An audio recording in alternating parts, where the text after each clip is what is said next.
3 shots in 19 seconds. That's even faster than numbers considered an excellent result for an American M1 Abrams crew. But here's the twist. In this footage, it's the Ukrainian crew. Events are taking place at Russian positions in the Donbas region.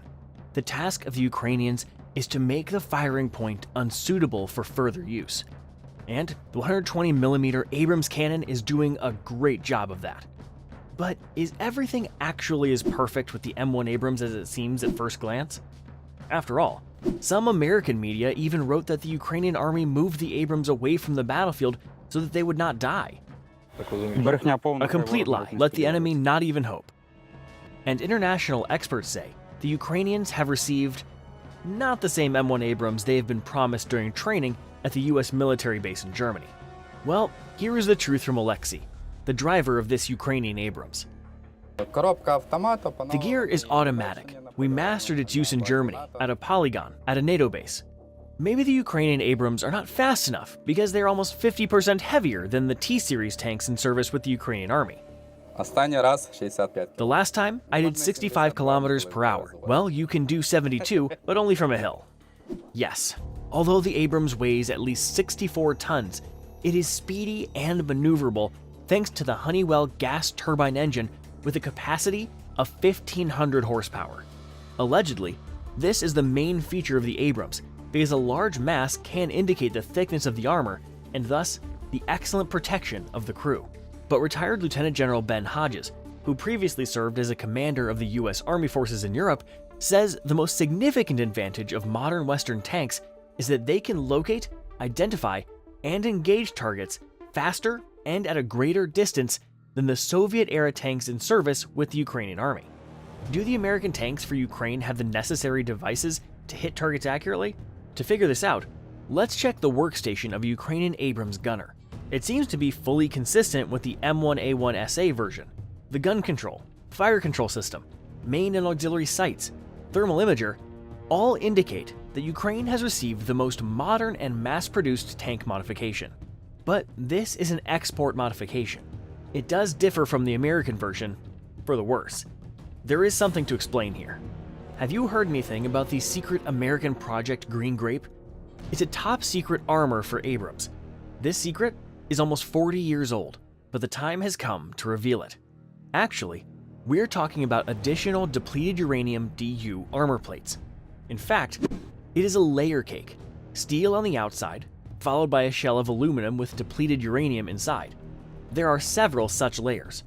A projectile needs twice as much energy to overcome this armor because it first penetrates the less dense layer of steel and then runs into the denser DU layer. Each DU sheet is 19 millimeters thick, which corresponds to 40 millimeters of traditional armor. Now, let's see what kind of protection Ukrainian Abrams have. This is the M19 Abrams Reactive Armor Tile 1, or ARAT-1 Dynamic Protection Kit. The tank's commander Dmytro says it does the job. This is American armor. It does its job. If an ATGM, a Cornet, or something like that flies here, it generally works. Damaged elements of the ARAT-1 are quickly replaced in the field. This is a plus. But you also don't see any additional armor plates on the turret and in the frontal projection of the tank, do you? Yes, DU armor is not allowed for export. Because the Green Grape project has not yet been declassified, this is a disadvantage. But Ukrainians have come up with something else. Out of the 31 Abrams that have been transferred to Ukraine, at least 5 units and up to almost 20 have been hit. Is this a lot or a little? Well, it's worth mentioning that under more favorable conditions for combat operations, Saudi Arabia lost no fewer tanks in the battles against the Yemeni Houthis. And this is despite Ukrainian Abrams receiving as many as 10 to 15 hits during each combat mission. 10 to 15 hits per combat run. It feels like someone has put a bucket on his head. Combat experience has shown the commander of this Abrams of the 47th Separate Mechanized Brigade what the tank's protection should be in modern warfare, where kamikaze drones, munitions planners, and ATGMs are the kings. As you can see, the standardized ARAT-1 armor only protects the sides of the tank. On top of that, the Ukrainian military is bridging the Contact 1 dynamic protection elements. They call these blocks chocolate bars. Each one contains 260 grams of explosives that detonate when hit by high explosive munition. A grill is placed on top of the blocks on the tower. The thickness of the Abrams roof armor is only 25 millimeters. A drone with an anti-tank charge can pierce this area and kill or injure a crew member, as well as damage electronic components or set the tank on fire. The shorter the distance from the grill to the chocolate bars, the greater the angle of the cumulative blast from the high explosive munition. Thus, its power is less. Even this thing on the front plays a role in combat. FPV drones bounce off it and underneath it. Underneath them are the same chocolate bars in the same boxes that additionally protect the driver's mechanic. Here's what Mick Mulroy, former Deputy Assistant Secretary of Defense, retired CIA officer, and U.S. Marine, had to say about the issue. The additions that the Ukrainians are making are similar to what I have seen in the past. In my experience, these efforts are effective. Although there are hardly any tank duels in this war, the Ukrainians could use some secret American armor with DU. So they're waiting for the green grape to finally become a highlight and for Ukraine to receive many more tanks with high-quality DU armor. What do the soldiers say about German tanks? After all, Abrams and Leopard are related. They share a common grandfather, the MBT-70 project, and both use the same type of L-55 gun. The 47th Separate Mechanized Brigade has also become one of the operators of German tanks in Ukraine. Our company commander comes and says that we're going to train on the Leopard. We were all like, wow, we'd only seen it on the news. Not everyone believed it.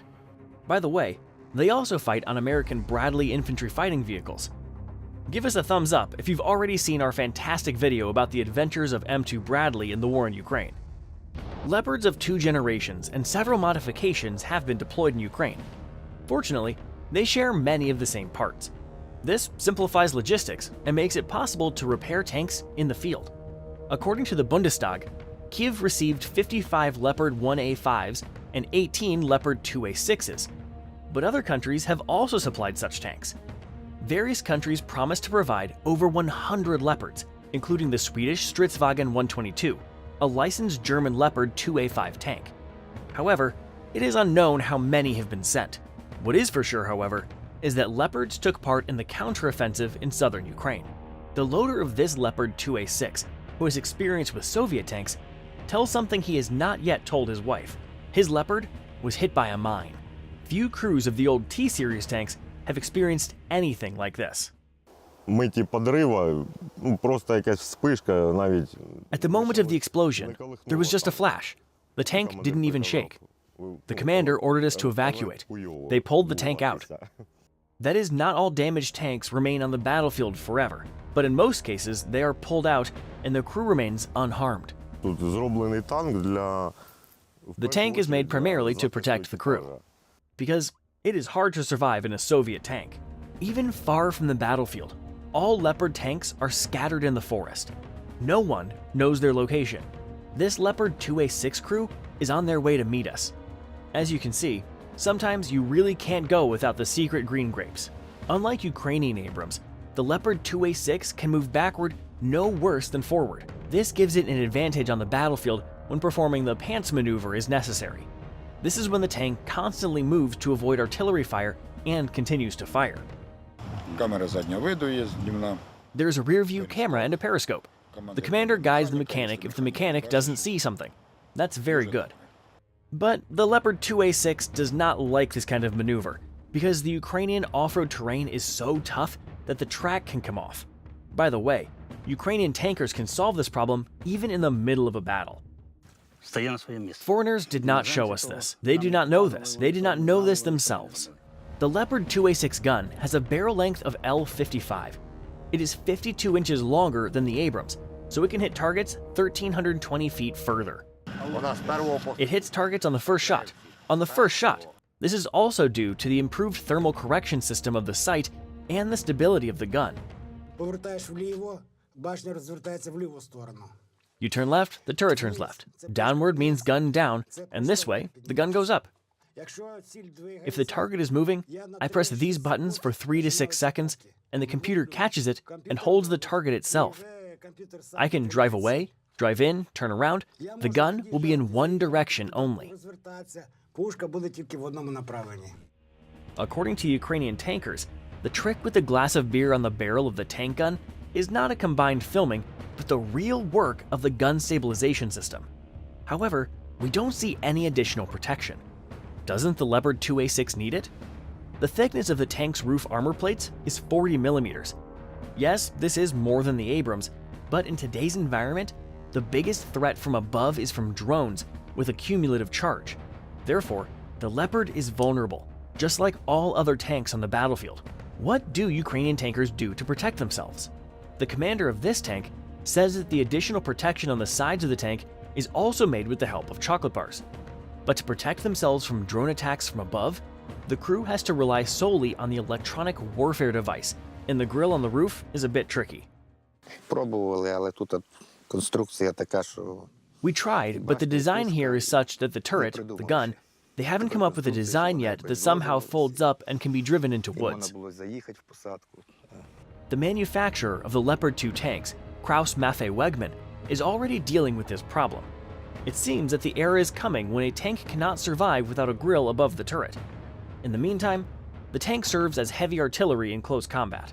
However, the Leopard 2A6 is not the only tank for which an anti-drone grill has not yet been invented. Do you recognize this blimp? Yes, it is a British Challenger 2, a rare beast in the Ukrainian grasslands. The UK has provided 14 Challenger 2s to Ukraine, and their operator is the 82nd Separate Air Assault Brigade. Paratroopers always attack. That's why Challenger 2 tanks have been involved in every kind of trouble imaginable, including the operation in the Kursk region. The first tank was damaged by the Ukrainian counteroffensive in 2023. The vehicle burned out, but the crew survived. However, the Challenger 2 mainly performs tasks to destroy enemy positions, pillboxes, and light armored vehicles from a distance. The Challenger 2 is probably the only modern tank in the world with a rifled gun. This is both a problem and an advantage. Altogether, the rifled barrel, an advanced fire control system, a cool rangefinder, and a sight give a good result. There is an armor-piercing high-explosive projectile. It confidently dismantles dug-in concrete dugouts with a concrete roof. But the Challenger 2 is not adapted for actions against enemy infantry, because it does not have the appropriate ammunition in its arsenal. And it is impossible to take one from the outside because the gun is rifled. By the way, because of the rifled barrel of the Challenger 2, tankers sometimes have a shortage of shells, as they require separate logistics. However, the commander of a Challenger 2 still considers it the best tank. I have driven T-64, T-72, and fought in T-80. Even once, if you are hit, the ammunition will immediately detonate, and your remains will be scattered across the field. But on this tank, the ammunition is arranged in such a way that it can withstand several hits. Even if it hits, it's not a given that the ammunition will detonate. Here is for people. Everything is for people. Western tanks have demonstrated their main advantage over Soviet and Russian tanks. They don't get torn apart after being hit, and crews can evacuate. Tanks also have mobility, maneuverability, reliability, modern systems, and a powerful gun. But they were created for warfare when aviation and artillery prepared the battlefield before the advance of tanks and infantry. Experts argue that achieving such conditions in a war between equal opponents is no longer possible. Will the fabulous times of Abrams, Leopard, and Challenger 2's superiority over all others ever return? Share your opinion in the comments, and don't forget to subscribe to this channel.